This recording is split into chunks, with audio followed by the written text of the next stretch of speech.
Trouxemos convidados de fora para ministrar a vocês. Vocês já estão cansados da minha cara, da minha fala, do que eu tenho a dizer. Então a gente trazer novos rostos, né? E ontem tivemos aqui uma irmã muito maluca, né? Muito maluca. Trouxe o seu delícia.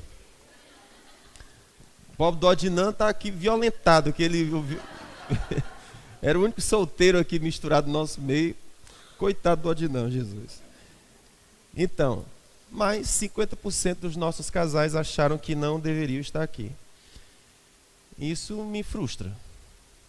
Isso me decepciona. Né? Mas deixa para lá. De qualquer forma, deixo registrado aqui o meu desgosto. Meu desgosto. Já chega no mês de agosto. Mas por enquanto é desgosto. Então, a ideia é que a gente tenha um encontro de casais, é uma vez no mês. A gente entende da ideia, do projeto família, a gente compreende que é um projeto importante. Na verdade, nossos casais deveriam trabalhar para trazer tantos outros.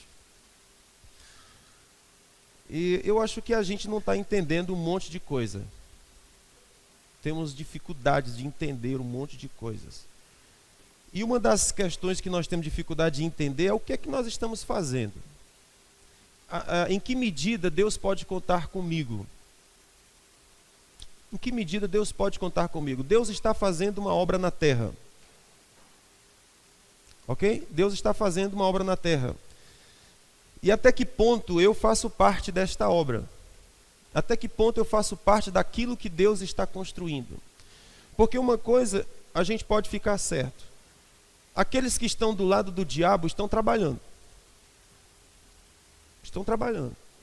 Os que estão do lado do mal estão trabalhando. Para convidar alguém para se prostituir, rápido e fácil. Para convidar alguém para beber cachaça, rápido e fácil. Para convidar alguém para trair o outro, rápido e fácil. Para convidar alguém para roubar, é rápido e fácil. Para convidar alguém para corromper, é rápido e fácil. Para construir família segundo os propósitos de Deus, não é rápido e fácil, não. Precisa de pessoas que entenderam o que estão fazendo. E decidir no coração fazer parte daquilo. Então existem coisas muito graves que nós precisamos entender. Né? Eu estava falando com os irmãos de manhã que algumas declarações têm perturbado a minha alma ou têm trazido... me tem levado a pensar sobre elas. Uma declaração que tem me levado a pensar é o seguinte: nenhuma pergunta é boa, aliás, nenhuma resposta é boa se não tem uma boa pergunta. Essa primeira sentença: não há uma resposta boa se não tem uma boa pergunta. Toda resposta só é boa se houver uma pergunta. Como é que se formam as perguntas relevantes da nossa vida? A partir de dor, a partir de alguma angústia, a partir de alguma necessidade do ser humano, começam a surgir questionamentos, perguntas. E essas perguntas clamam por uma resposta. Quando a resposta chega, aquela resposta é muito bem-vinda, é recebida como sendo algo do céu. Mas se não existe angústia, se não existe pergunta, se não existe busca, tampouco importam as respostas. Você vai já entender onde é que eu estou querendo chegar. Ontem nós estávamos no aniversário da Jéssica. Cadê Jéssica? Não veio, deve estar curtindo a irmã dela. Está apaixonada pela irmã dela que veio passar uns dias com ela. E lá no aniversário da Jéssica, tinha uma adolescente muito linda. E antes da gente vir embora, a vozinha me chamou e disse: ó, pastor, está namorando, está querendo namorar. 12 anos, eu acho, 12, 13 anos. Está querendo namorar, pastor. Não me entrega. E a colega que estava do lado: é verdade, é verdade. ela está namorando, ela está querendo namorar ou está namorando alguma coisa assim. E ela toda errada, toda constrangida. Eu digo, precisamos conversar. Claro que ela não vai me ouvir. Né? Claro que ela não vai me ouvir. Ela vai meter os pés pelas mãos e vai fazer a mesma coisa que milhares e milhares de adolescentes estão fazendo pelo mundo. Se não houver uma pergunta dentro dela, não tem respostas boas. Porque não tem pergunta. Vocês compreendem? Não existe pergunta dentro dela. Ela simplesmente quer viver, quer curtir, e pouco importa o que a avó fala, pouco importa o que o irmão fala, pouco importa o que o colega fala, pouco importa quem quer que seja fale. Eu tenho dito para vocês que esse negócio marca a vida de uma pessoa. Essa semana mesmo eu estava conversando com um amigo de adolescência, e ele estava contando sobre os namoros dele. E ele estava dizendo como uma determinada namorada desgraçou a vida dele. Trouxe tanta perda e tanto prejuízo para a vida dele. Depois que ele teve muita perda, muito prejuízo, muito choro, muita dor envolvendo aquela determinada namorada, ele decidiu se trancar com o Senhor e passou 7 anos sem se relacionar com ninguém. A próxima com quem ele se relacionou se tornou esposa dele e tem sido esposa até hoje. O que acontece? E que igual a ele, tantos outros do nosso tempo de adolescente fizeram a mesma coisa. Fizeram a mesma coisa. E colheram frutos amargos. O que a gente pretende fazer? É que os nossos meninos não precisem passar por isso. Entretanto, não existe perguntas neles. Não existe dor neles, não existe angústia neles, não existe uma busca neles. Então pouco importa os conselhos. Pouco importa as respostas, as orientações, porque não tem pergunta. Então eu pergunto para vocês, nós vamos precisar sentir dor e angústia, passar por aflições, para poder questionar, para poder perguntar, para poder aprender, para poder se tornar sábio, porque toda sabedoria ela só vem por meio de uma pergunta. Se não tem pergunta, não tem sabedoria. Então essa é a primeira sentença que a gente precisa prestar atenção. Há uma pergunta dentro de você? Existe uma busca por sabedoria dentro de você? Ou você simplesmente quer seguir o curso do mundo? Ou você simplesmente quer fazer como todos fazem? E nós estamos dizendo, irmãos, lendo Efésios capítulo 2, pode ler, pode passar para lá, Efésios capítulo 2,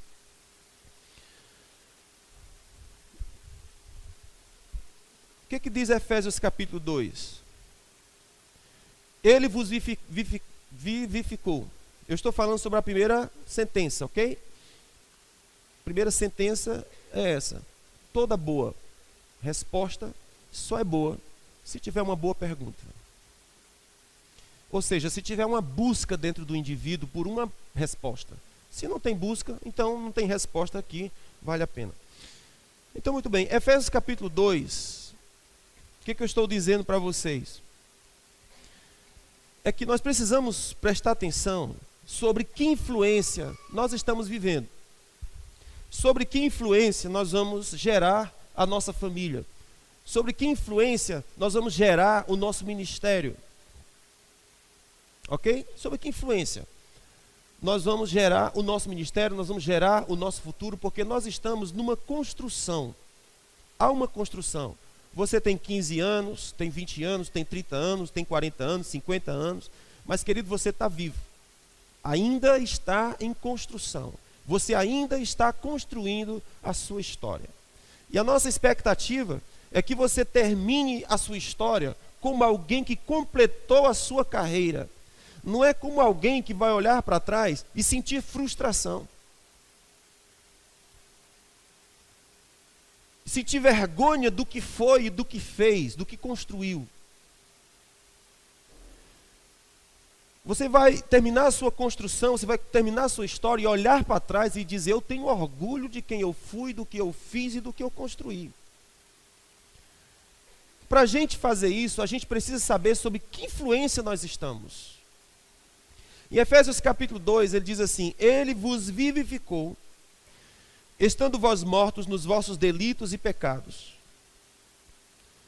Então, primeira situação, ele nos deu vida quando nós estávamos mortos nos nossos delitos e pecados. Versículo 2, nos quais, ou seja, nos nossos pecados, outrora nós andávamos, segundo o curso deste mundo, segundo o príncipe das potestades do ar, do espírito que agora opera nos filhos da desobediência. Preste atenção nisso aqui. Outrora nós andávamos segundo os nossos pecados, e os nossos pecados seguiam um curso. A figura que aparece aqui é a figura de um rio. É como se você pegasse um sabugo, soltasse no rio, e aquele sabugo ele vai seguir o curso do rio. Se o curso do rio virar para a direita, aquele sabugo vai virar para a direita. Se virar à esquerda, o sabugo vai para a esquerda. Ou seja, para onde aquele rio for, o sabugo vai. O que acontece? O problema é quem é o dono desse rio.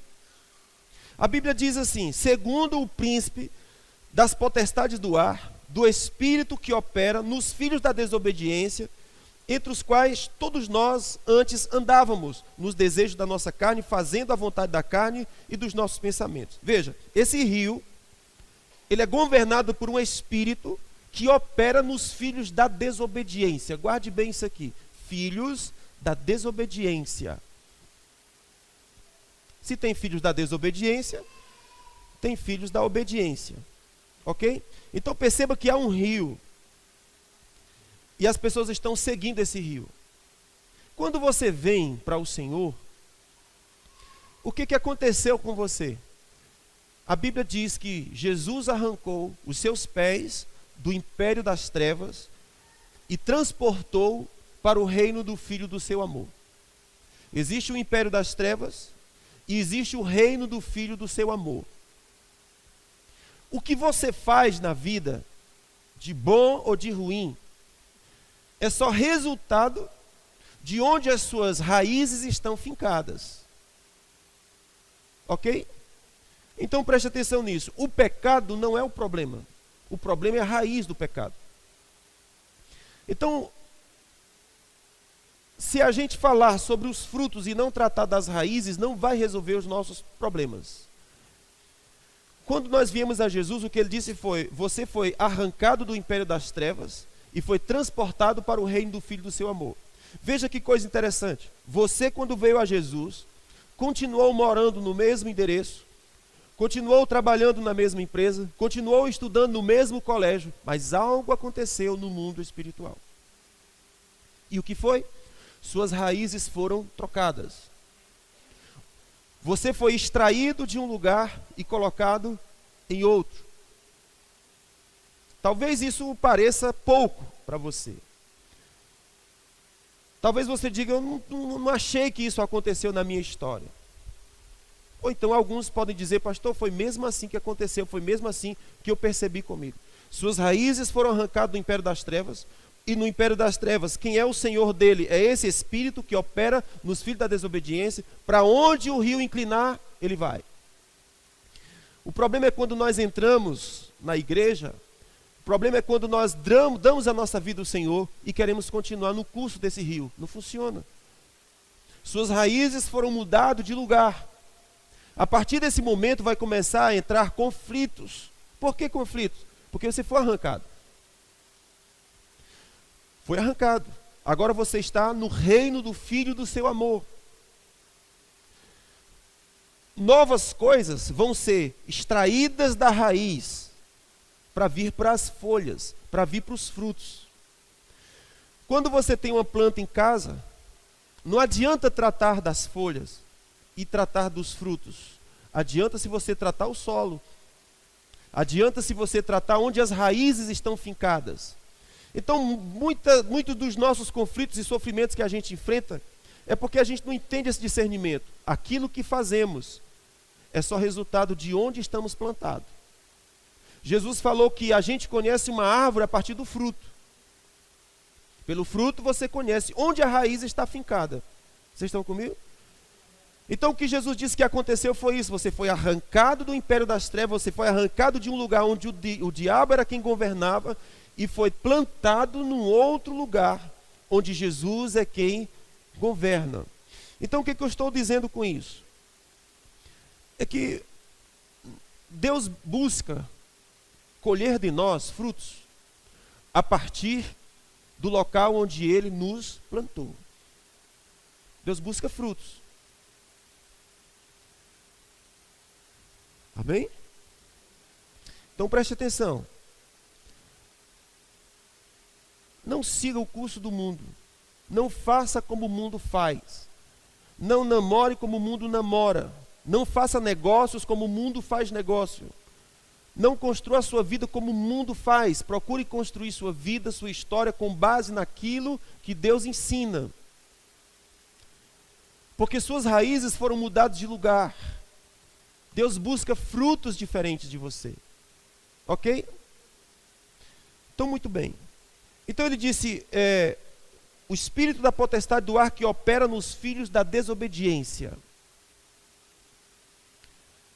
Então existem os filhos da obediência. Nós precisamos tomar uma postura no que se refere a se tornar filhos da obediência. Um desejo franco, um desejo sincero de obedecer a Deus. De construir com Deus.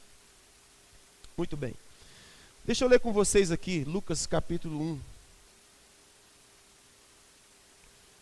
Lucas capítulo 1.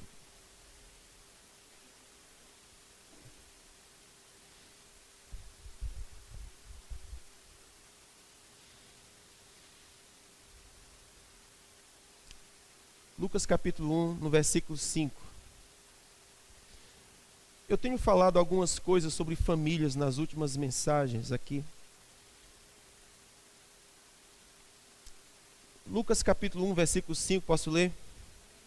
No tempo de Herodes, rei da Judéia, havia um sacerdote chamado Zacarias que pertencia ao grupo sacerdotal de Abias.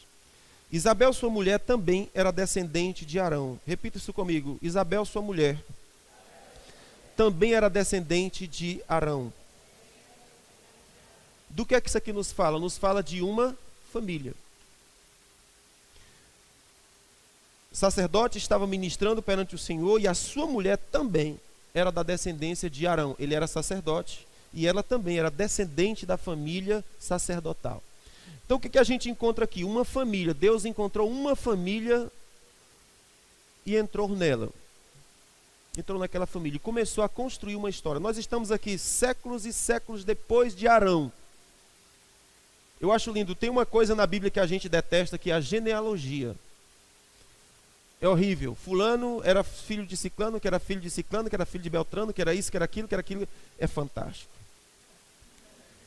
É fantástico. É uma parte que a gente acha horrível, mas quando você vai ler, a genealogia de Jesus é extraordinária. Não é à toa o porquê que está na Bíblia. O que ele vai mostrar é que aquilo está uma família. O Senhor achou uma família. Jesus era filho de José, José era filho do fulano, fulano era filho do Ciclano, que era filho do Beltrano, que era isso não sei o quê, que era babá. Aí chega em Adão. Deus escolheu uma família. E olha o que aconteceu século após séculos, como que Deus entrou naquela família e construiu coisas extraordinárias. No nosso curso de membresia, nós fazemos alguma coisa parecida assim com relação à história da TGF. A história da TGF tem 7 anos. Eu digo, não, tem não. A história da TGF nós vamos começar a contar a partir de Jesus. A gente começa lá. Começa a partir de Jesus e a gente vem construindo e a gente passando por... Depois vocês fazem membresia, mas enfim. A gente vem construindo, passa por Lutero, que passa não sei por quem, que passa não sei por quem, que passa não sei por quem, bababá, de repente nasce um cara lá no Quixeramobim, cabeça assim o quê. A nossa história não está solta no espaço. A minha família, que veio de uma família, que veio de outra família, que veio de outra família. Nós não nascemos do acaso. Nós estamos linkados, vinculados a alguém que veio antes de nós. O problema da nossa cultura é que nós não temos antepassados. Eu não sei quem foi meu tataravô, quase nem conheci meu avô. Então é como se a gente não tivesse passado, é como se a gente não tivesse história, é como se a gente não tivesse uma construção. Mas ainda que você não saiba, deixa eu te contar, teve. Você não nasceu do ovo de uma águia, você veio de uma família que se uniu com outra, até que chegou onde você está. Então, quando você olhar para a genealogia, olhe com carinho. Livro de Lucas, quando ele vai falar sobre genealogia, ele pega de Jesus e vai até Adão. Linkando família após família. Queridão, a sua família está dentro dessa história. Em algum momento você surgiu. No exato momento em que você encontrou Jesus, ele pegou você e arrancou do império das trevas e colocou no reino do Filho do seu amor. Agora você precisa fazer algo com isso que aconteceu com você. É a sua história, é a sua vez. Todos nós gostaríamos de bater em Adão, filho de uma... Não, ele era filho de Deus. Não esculhambe Adão, porque quando você vai ver a genealogia, aí diz Adão, e Adão, filho de Deus. Então, se você esculhambar Adão, vai ficar complicado. E Adão, filho de Deus. Meu Deus, fantástico. Então, preste atenção. Chegou a sua história. Então, aqui, na história de Zacarias, a Bíblia deixa bem claro acerca da herança familiar de Zacarias. Mas veja a declaração que acontece no versículo 6. Diz assim, ambos quem? Zacarias e Isabel. Ambos eram justos aos olhos de Deus, obedecendo de modo irrepreensível a todos os mandamentos e preceitos do Senhor. Olha o testemunho sobre esse cidadão aqui. Eles eram de uma família sacerdotal e eles eram justos aos olhos de Deus, obedecendo de modo irrepreensível a todos os mandamentos e preceitos do Senhor. E no versículo 7 diz assim, mas eles não tinham filhos. Incrível isso, não é? Mas eles não tinham filhos. Aqui nós estamos diante de uma pessoa certamente frustrada. Frustrada. Porque existe um senso em cada um de nós, seres humanos, que é o senso da realização. É o senso da construção de algo. É o senso de deixar a nossa marca onde a gente passa. De construir algo. De fazer algo. E aqui nós temos um casal que era de Deus, que era da família de Deus, que era alguém consagrado a Deus, que era alguém que não tinha suas raízes fincadas no império das trevas, mas fincado no reino do Filho do seu amor. Ele já estava velho, já estava contando os dias para se aposentar e não havia produzido um filho. Isso é frustrante. Mas uma coisa interessante acontecia com essa família. Além deles serem justos aos olhos do Senhor, obedecerem de modo irrepreensível a todos os mandamentos e preceitos do Senhor, eles oravam acerca de uma colheita abundante. Eles oravam acerca do socorro de Deus chegando na vida e na história da sua família. Eles não queriam partir desta terra estéreis, inúteis, como alguém que passou pela terra e nada fez, nada realizou, nada aconteceu, estéril, seco. Mas quando eles oraram sua vida inteira e nada aconteceu, mas certo dia, ele estava ministrando ao Senhor e um anjo de Deus apareceu e disse, escuta, tua oração foi ouvida. E obviamente quando o anjo disse, tua oração foi ouvida, ele disse, deixa de brincadeira. Você está brincando comigo. Olha o desgaste emocional que eu tive minha vida inteira. Nunca vi romper na minha história. Nunca vi romper na minha família. Eu sou estéril. Eu te sirvo, fui fiel. Fiz minha parte. Finquei minhas raízes em ti. Sou estéril. Orei minha vida inteira, não vi acontecer. E o anjo disse, você vai ser pai. Ele disse, não pode, eu sou velho. Minha mulher é velha. Escuta, homem, eu sou Gabriel. Eu assisto diante de Deus. E eu vim só para te dizer, tu vai ter um filho. Você não vai morrer com o útero seco. Você vai gerar algo do céu. Seu útero não vai morrer seco. Vai gerar algo do céu. Olha que resposta extraordinária. Então diz a Bíblia que ele voltou para casa, ficou surdo, aliás, ficou mudo, voltou para casa, andou namorando com a mulher. Dentro de poucos dias, lá estava uma velha, seca e grávida. E as pessoas disseram: Deus operou maravilhas. E aquela mulher glorificou a Deus, e Zacarias glorificou a Deus. A vizinhança ficava se perguntando o que viria a ser aquilo. Porque o homem saiu do encontro com Deus mudo. Demorou lá. Mas o anjo disse: por que você duvidou? Vai ficar mudo. Gente, é brincadeira um negócio desse. O cara velho, passou a vida orando, mulher velha. Nada mais favorece. E o anjo disse: você deveria crer. Se eu estou dizendo, você deveria crer. Tem que dar um voto de confiança. A situação é difícil para crer. Mas, irmãos, ele ficou grávido. Aliás, a mulher dele ficou grávida. Ele engravidou a mulher dele. Dentro de poucos dias, poucos meses, o anjo do Senhor também apareceu uma outra mulher chamada Maria. E a expressão que diz lá, quando o anjo aparece a ela, ela fica perturbada. E o anjo diz: não fique com medo, não fique perturbada. Você achou graça aos olhos do Senhor. Você chamou a atenção dos céus para você. E eu vim te trazer uma boa notícia. Qual é a boa notícia? Você vai ser mãe. Brincadeira, né, irmãos? Você vai ser mãe. Já não bastava a dificuldade do pobre do Zacarias, agora tinha a dificuldade da Maria. O Zacarias disse: já sou velho, não dá mais, não funciona mais, o senhor tem que entender as coisas. E para Maria, ela disse: Senhor, eu sou virgem. Como é que virgem tem filho?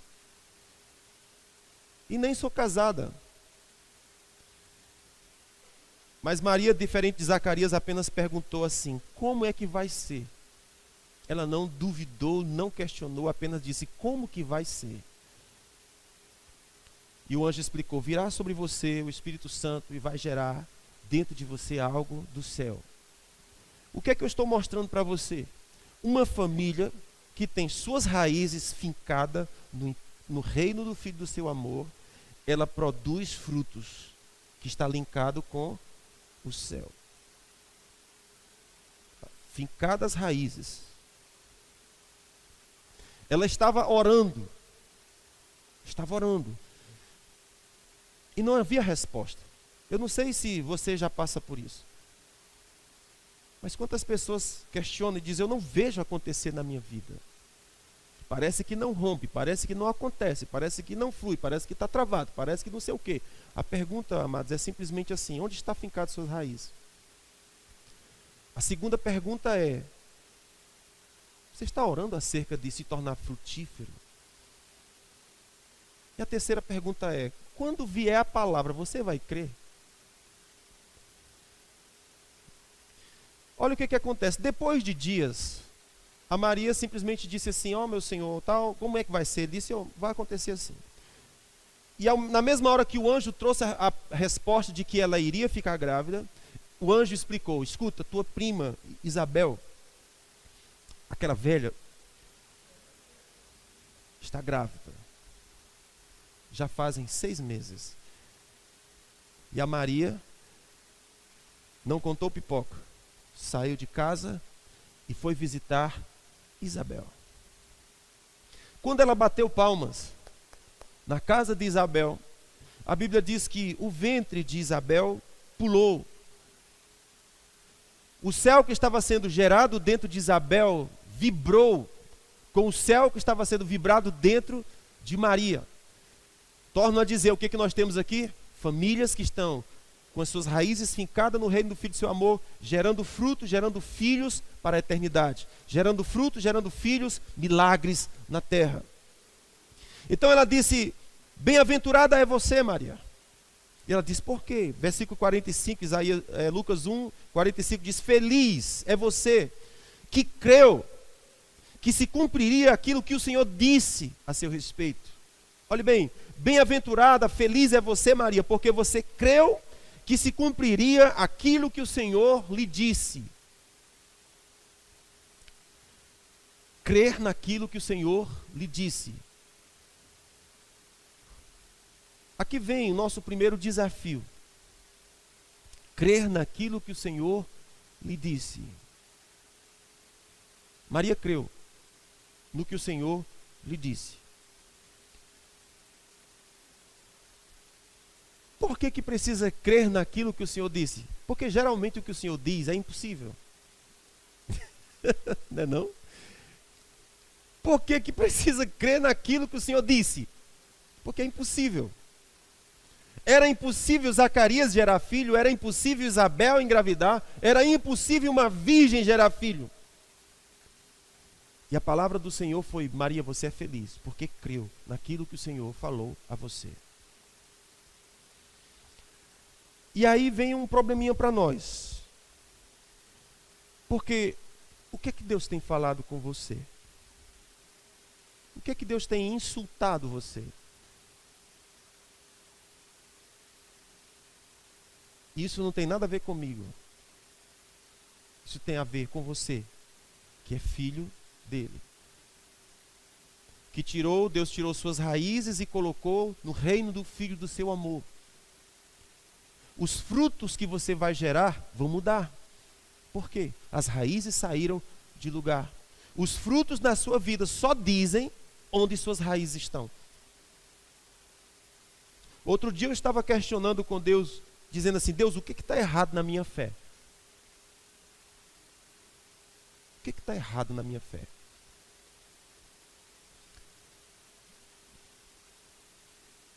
São perguntas interessantes, são perguntas importantes. O que está errado? Porque o natural é que haja fruto, o natural é que haja filhos, o natural é que haja resultado. Então, feliz é aquele que creu que se cumpriria a palavra do Senhor. Por isso que a palavra que nós lemos há pouco dizia assim: o Espírito que opera nos filhos da desobediência.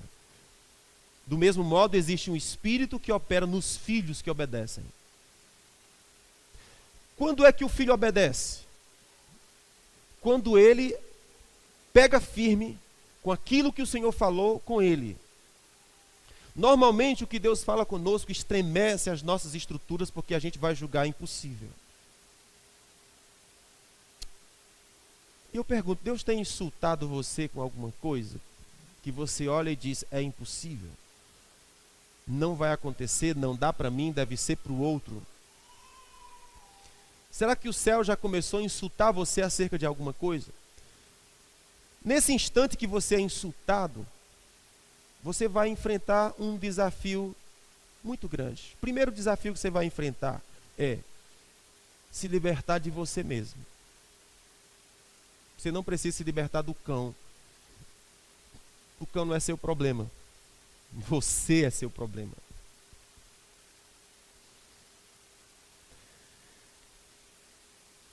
Nessa expectativa de você obedecer a Deus, você vai precisar ser livre de você mesmo. Quando o anjo disse para Maria: você vai ter um filho, e ela sabia que era humanamente impossível gerar um filho sendo virgem, ela perguntou: como que vai ser? Como que vai ser? Depois que o anjo disse isso, a resposta dela foi: eis aqui a serva do Senhor. Faça-se em mim a tua vontade. Para a pessoa dizer isso, tem que ser cabra macho. E tem que ser muito mulher fêmea. Ele está dizendo: conta comigo. Eu quero gerar o que os céus estão gerando. Eu quero me comprometer com tudo que eu tenho, com tudo que eu sou, para cooperar com aquilo que o céu está gerando. Então, na hora que você vai fazer essas declarações, vai surgir um fantasma bem grande na sua frente com a sua imagem. Ei, eu estou aqui, hein? Vocês se lembram da Eva? A Eva estava passeando pelo jardim e olhou para o fruto e disse que era agradável para ela. A Eva olhou para o fruto e disse: é agradável a mim, é bom para mim, eu gosto disso. O que aconteceu com Eva? Ela se prendeu nela própria. Ela agarrou aquilo que era bom para ela, mas estava absolutamente desconectado com as raízes da árvore. É bom para mim, mas não é bom para o projeto de Deus. Então, nesse momento aqui, eu vou enfrentar o primeiro desafio, que é libertar de mim mesmo. Jesus falou assim: se você quiser me seguir, primeiro você vai ter que morrer. O que significa dizer que nenhum vivo para si, para os seus próprios projetos, vai ser útil no projeto de Deus. Não vai aguentar a peteca. Então Jesus fala: se você quiser entrar na vida, você vai ter que morrer. Nessa hora aqui nós gritamos, o nosso eu grita, porque eu estou preso a mim mesmo. Quando Eva olhou para aquele fruto e disse: é bom para mim. Então quando você olha a palavra do Senhor que foi dito para você, você diz: isso não é bom para mim. Isso vai me roubar coisas, isso vai me tirar coisas, isso vai me empobrecer, isso vai me botar em dificuldades. Não é bom para mim. Eu tiro o foco e vou olhar para coisas que são boas para mim, que são agradáveis aos meus olhos, que inclina a minha carne, que eu gosto. Mas aquilo que está em linha com os céus, eu digo: não dá para mim. Aqui começou o primeiro problema. E aí nós estávamos dizendo de manhã que enquanto nós não morremos para viver aquilo que Deus nos responsabilizou, nós só patinamos na vida, não avançamos. Quando nós não morremos para viver aquilo que Deus nos responsabilizou. Então, quando Deus fala conosco, gera-se uma responsabilidade. Isso não tem nada a ver comigo. Isso tem a ver você e o Senhor. Então, se Deus fala algo a você, aquilo gera uma responsabilidade. E eu vou decidir viver aquilo, entrar naquilo. Não, mas eu vou ter que abrir mão de muitas coisas. É exatamente isso. É exatamente isso. Eu vou ter que abrir mão de muitas coisas. Isso mesmo. Foi o que Jesus falou: você vai me seguir, vou. Então se sente para calcular, porque vai ter perda. Não sei quem é que diz essa frase, mas diz assim que a salvação é de graça, o discipulado custa tudo. Eu acho que é o Luiz Hermínio. A salvação é de graça. Mas quando você vem a Jesus e começa o discipulado, vai te custar tudo. A palavra de Maria, para Maria foi: feliz é você que creu que aquilo que o Senhor falou vai se cumprir. Porque normalmente o que Deus vai falar com você é impossível. Porque é uma parceria sua com o céu. Não é uma parceria de você com você, é uma parceria de você com o céu. Entretanto, enquanto eu não morro para viver aquilo que Deus me responsabilizou, a minha vida não deslancha. Pastor, mas o meu vizinho deslancha. Tu não é o teu vizinho. No exato momento em que você veio a Deus e ouviu uma verdade, você está ferrado. É melhor não vir para a igreja. O Luiz Hermínio diz assim: quantos querem sair? Eu vou começar a pregar. É bom sair logo. Saia enquanto é tempo. Eu acho isso fantástico. Saia enquanto tem tempo. Porque quando Deus falar com você, você está responsabilizado com aquilo que o Senhor falou.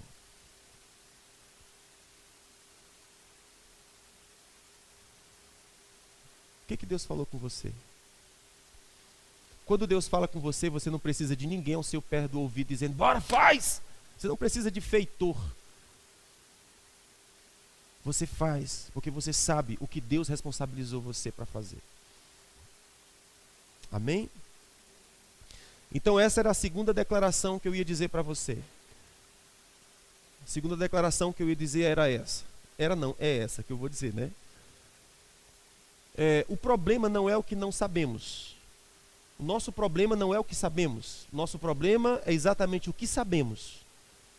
E não fazemos nada com aquilo. Onde é que está o nosso problema? O nosso problema não está naquilo que não sabemos. O problema está naquilo que sabemos e não fazemos nada com aquilo. Em outras palavras, Deus falou algo com você. E o que você está fazendo com aquilo que Deus falou com você? Amém? Deixa eu ver se eu acho um texto aqui para ler para você.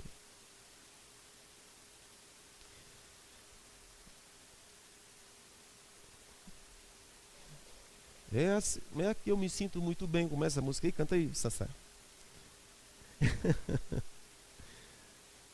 E eu me sinto muito bem. Isso mesmo. Canta aí para ficar melhor.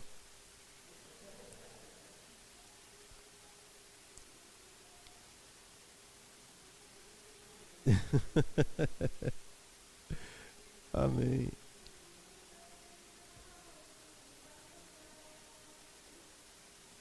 Glória a Deus.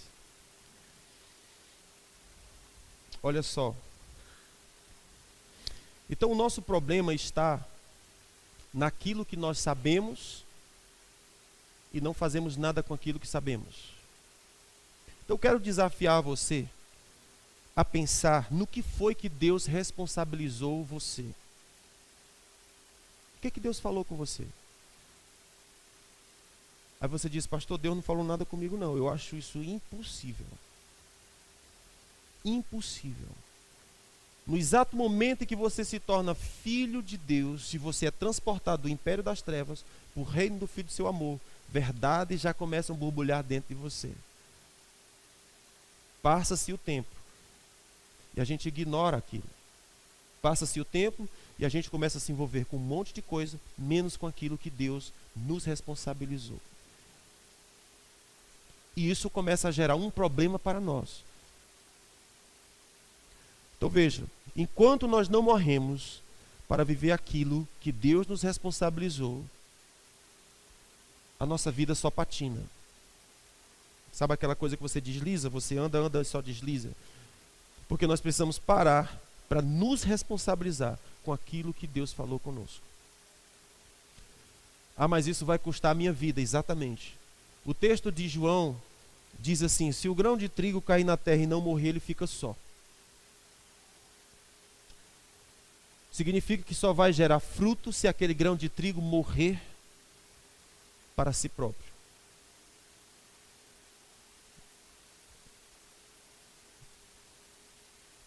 Complicado, não é isso?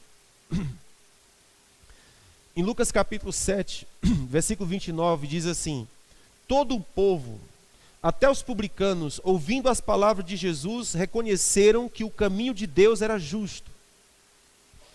Versículo 30, mas os fariseus e os peritos na lei rejeitaram o propósito de Deus para eles, não sendo batizados por João. O que está escrito aqui? Veja, nesse caso aqui, dois grandes milagres haviam nascido na terra, João Batista e Jesus.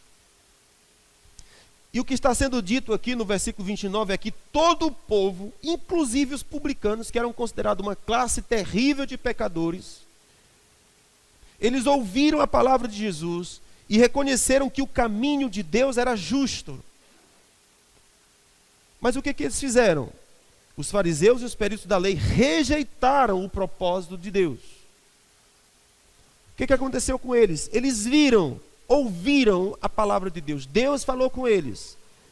Mas a Bíblia fala que eles deliberadamente rejeitaram o propósito de Deus. Ok? Então o que eu estou dizendo com vocês? Para vocês. É que aquilo que nós ouvimos de Deus nos responsabiliza com aquilo que ouvimos. Significa dizer que nós precisamos fazer alguma coisa com aquilo que temos ouvido de Deus. E a pergunta é, o que você tem ouvido de Deus? Você vai para o cemitério levar todos os seus ministérios com você?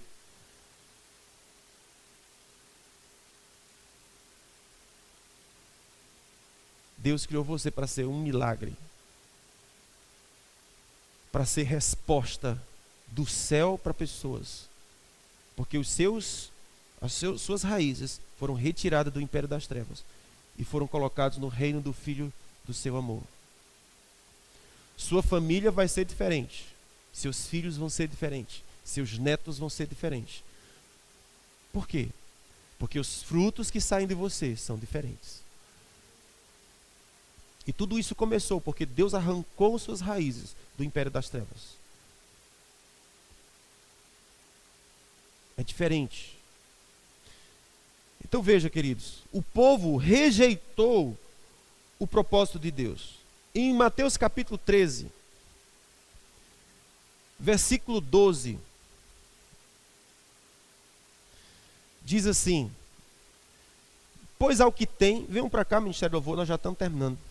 As horas já passaram. Eu fico preocupado se vocês entendem alguma coisa do que eu estou dizendo.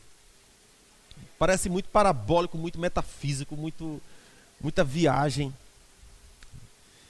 Mas se concentra, vaso.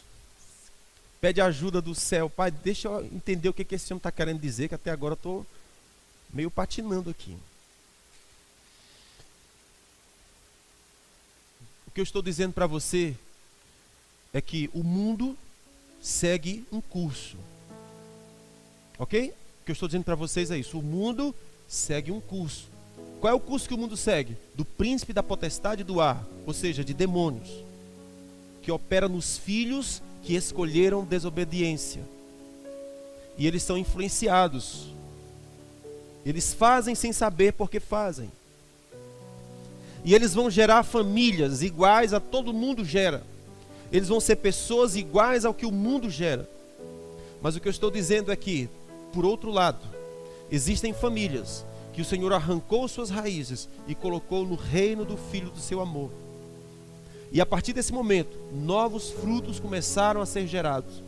Citei para vocês o exemplo da família de Zacarias, que era estéril no fim da sua vida, e houvera passado sua vida inteira orando a Deus para que fosse frutífero para o céu. E não havia resposta. Mas próximo ao fim da sua vida, o anjo vem e diz: você vai ter um filho. Sua esterilidade vai acabar. E quem foi que esse homem gerou? Nada mais, nada menos do que João Batista.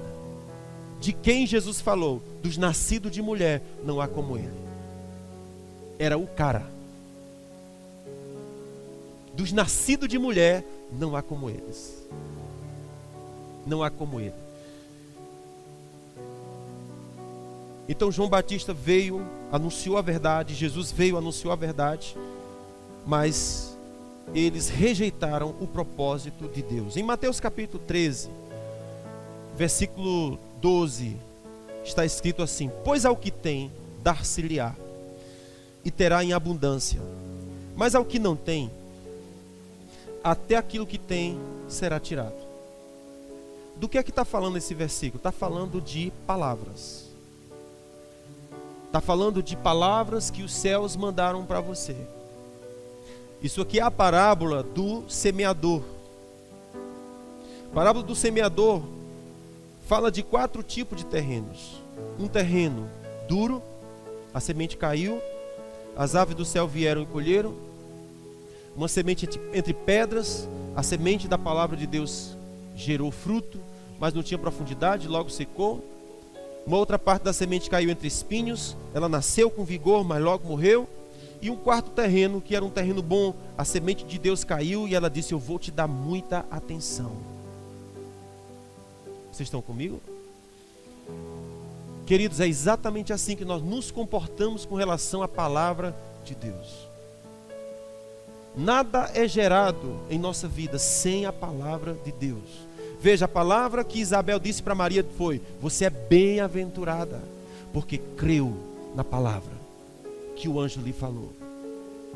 Irmãos, existem palavras que Deus tem ministrado a você. Eu não estou falando que eu tenho ministrado a você. Eu estou dizendo que à medida que eu prego, Deus ministra algo em seu coração, e não sou eu que estou falando, é Deus que está falando, com você, porque eu falo uma coisa, mas você entende outra, e eu não estou falando entender coisa errada, coisa ruim, você sabe o que Deus está comunicando com você, é Ele que está falando, ele tem um jeito de pegar o que se diz, para você entender o que você precisa entender, e aquilo alimenta seu espírito. Agora, o que você vai fazer com o que você tem ouvido? E você não tem ouvido só de mim. Você tem ouvido lendo a palavra. Você tem ouvido orando e Deus ministrando a você. Você tem ouvido diversas fontes, Deus falando com você. E a pergunta é o que nós estamos fazendo com aquilo que temos ouvido. Porque eu posso simplesmente ter um coração duro para aquilo que Deus falou. E a Bíblia fala que se isso acontecer, o diabo vem e rouba. Toma a palavra que foi semeada no seu coração. Toma, simplesmente toma. Existe o segundo caso, que é a pessoa que recebeu aquilo que Deus falou e começa a se alegrar em Deus. Começa a festejar em Deus junto com aquilo que recebeu. Mas ele não cuida de se aprofundar em Deus. Irmãos, isso é responsabilidade minha e sua, não é de Deus. Estão comigo? A responsabilidade de se aprofundar em Deus não é minha, é sua. Porque Deus falou com você. Você precisa dar uma resposta àquilo que Deus falou com você. Isso é individual, é pessoal.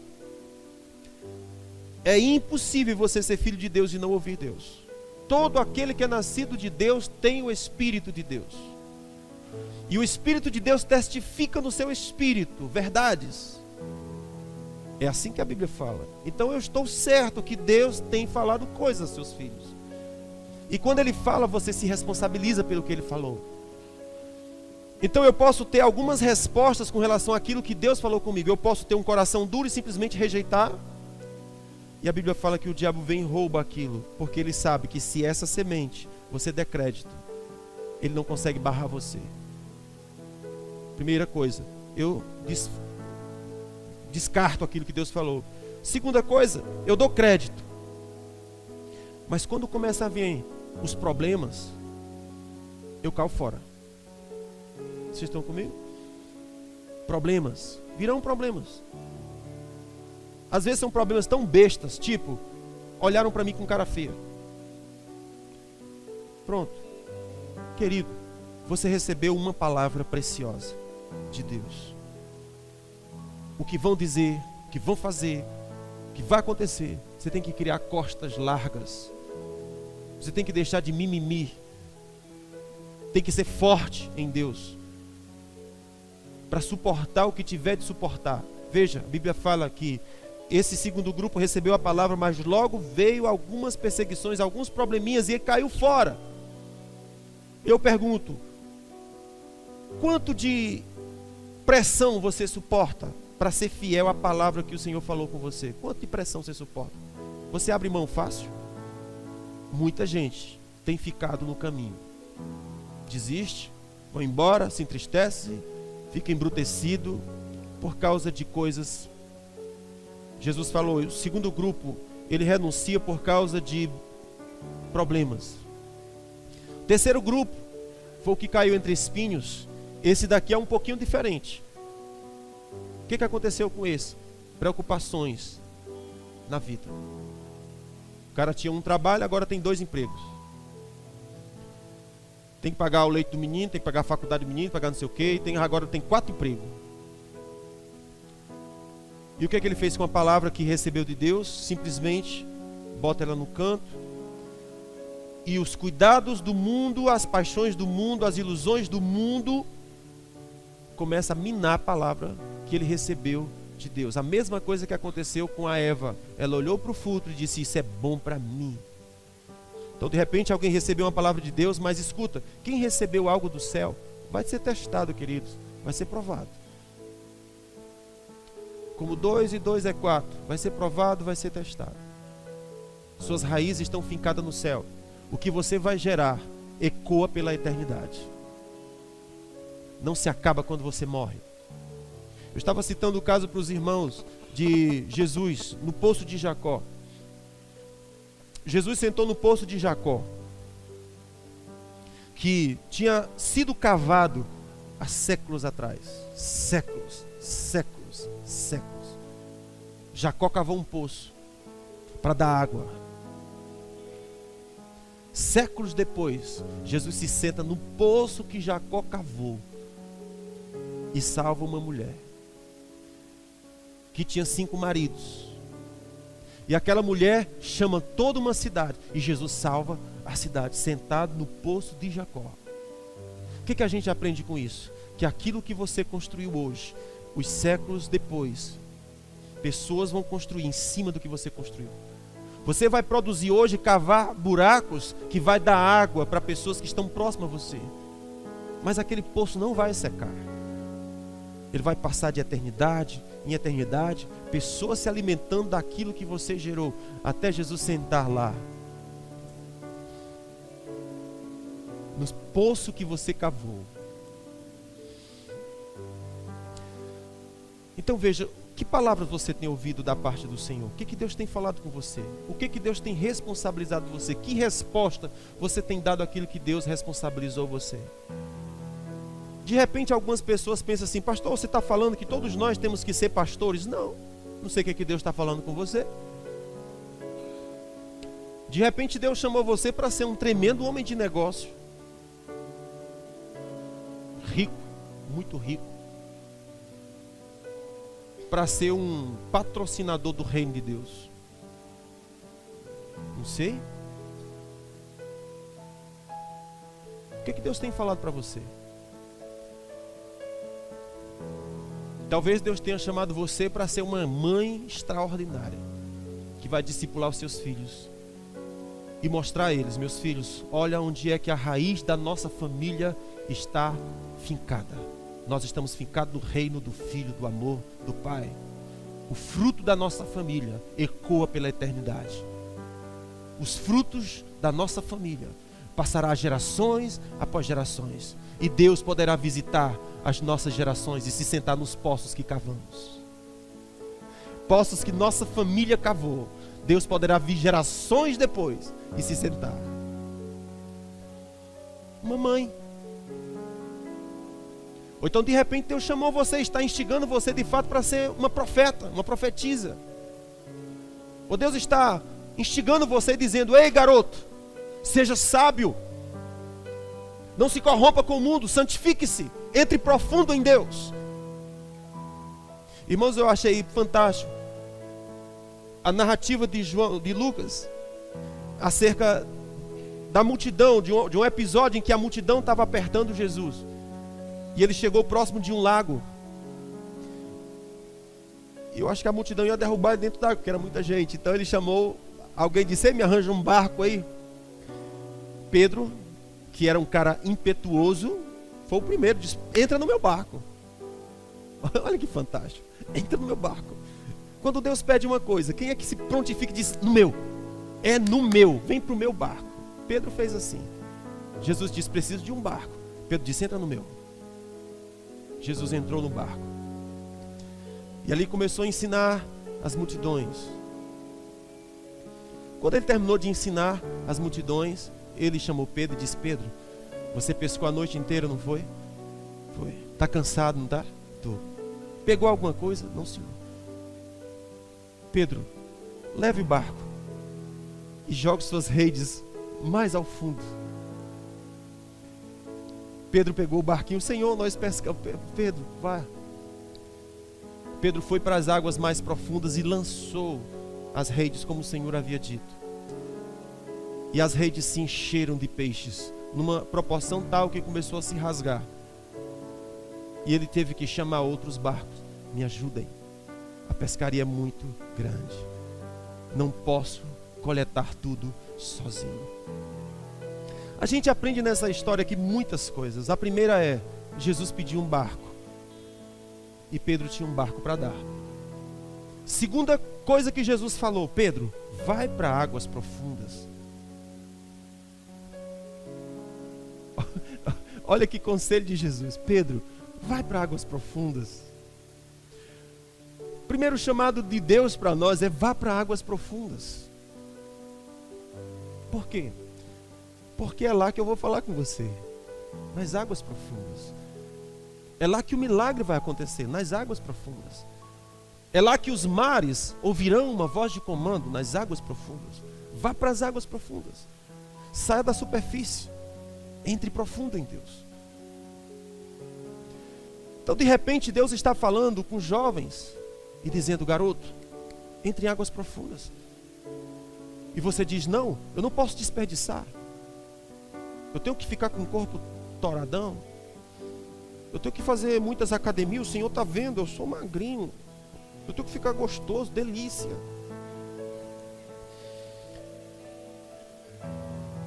E Deus diz: vai para águas profundas. Vai para águas profundas. Eu vou te dar um comando para lançar as redes. Amados, e assim aconteceu. Pedro lançou a rede, fez uma grande pescaria. Era tanta abundância que teve que chamar os outros para encher os barcos deles também, porque a abundância de Deus em sua vida era tão grande. Então a pergunta que eu estou dizendo aqui é: do que Deus tem nos responsabilizado? Até que ponto nós estamos comprometidos com aquilo que Deus tem nos responsabilizado? Até que ponto temos nos comprometido de entrar em águas profundas? Depois que Pedro saiu da água, na verdade ainda no barco, ele disse: Senhor, afaste-se de mim, porque eu sou pecador. Afaste-se de mim. E Jesus disse: Pedro, desce do barco, porque hoje eu vou te transformar em pescador de homens. Ou seja, a partir de hoje, a palavra de Deus para Pedro mudou.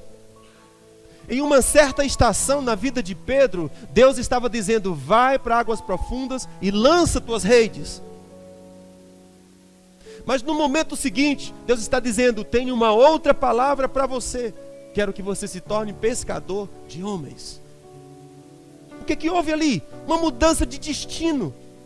Uma mudança de propósito. Deus entrou na história de Pedro e disse: tem um propósito diferente para você. Mas a mesma palavra que foi para Maria também foi para Pedro. Bem-aventurado é você que creu naquilo que o Senhor falou a você. Você tem identificado o que Deus tem falado a você? E quando você olha para o que Deus falou para você, você diz: eu tenho medo, eu tenho medo. O que o Senhor tem falado para mim é grande, eu tenho medo. Ou talvez você tenha a mesma resposta de Pedro, dizendo: afaste-se de mim, Senhor, eu sou pecador. Não dá para mim isso aí. Mas a resposta, irmãos, perfeita, é a resposta de Maria. A única pergunta é: Senhor, como será? Eu não questiono se vai acontecer. Eu só pergunto: como? O que eu tenho que fazer? Como que eu me preparo? Como que eu me adequo àquilo que o Senhor está falando comigo? Como que eu me adequo? E a postura seguinte é: eis aqui a serva do Senhor. Cumpra-se em mim conforme você falou. O que é isso? Olha aí, ó. O que é isso? São pessoas com as suas raízes fincadas na eternidade. Deus está comunicando coisas e elas estão dando uma resposta. Esses homens aqui de Lucas capítulo 7, eles ouviram Jesus falar, reconheceram que o caminho de Deus era justo, mas rejeitaram o propósito de Deus. Então a pergunta é: do que Deus tem responsabilizado você? Deus tem chamado você para ser pastor?